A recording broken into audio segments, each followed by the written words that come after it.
YouTube няма да е същия. Ще ни върнат с 100 години назад. Майко, сега се замислих и това има смисъл, човек. Майнбълнах се.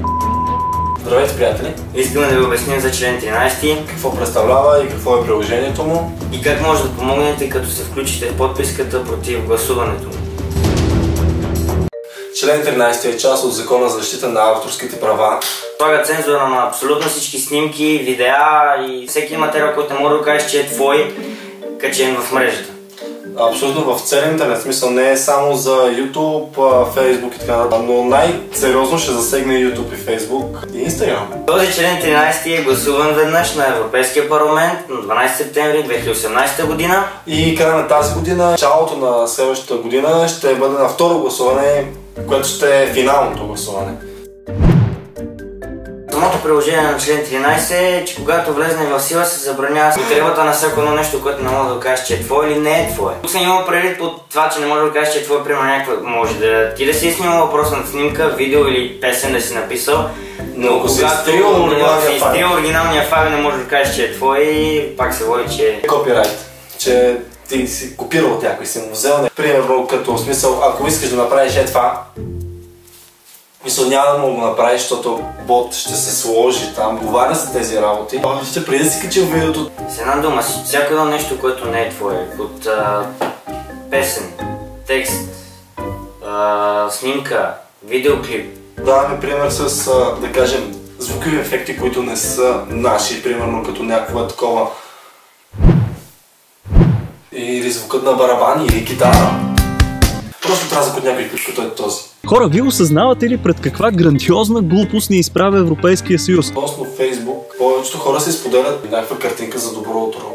И нали, някакво такова good morning и примерно на картинката има кафе, което мисля, картинката не са е правили, ние и те са заснели самата снимка. Няма де-факто. Изобщо няма да им се позволи това да бъде качено, а естествено това, което е било качено преди това, също ще бъде изтрито или просто няма да се видими за нас, които са в Европейския съюз. Меметата също ще умрат. А относно Instagram и Snapchat, всяка една снимка или песен или мелодия, която не е ваша, или сте откраднали, също ще бъде свалена. Примерно снимаш си сторито и слушаш дадена песен, страхотно, кажем като Деспасито. Те дават пример за песен, че ще бъде една от тези, които няма да виждаме ние, защото тези, които са я направили самата песен, те са много хора и са заимствали много неща и абсолютно всичко там е копирайт. Не е като сам да вземеш, да си напишеш песен, да си я заснемеш, да внимаваш за всякакви неща около теб, за клипа може да се вижда. Да, взимаш китарата оттам и пееш.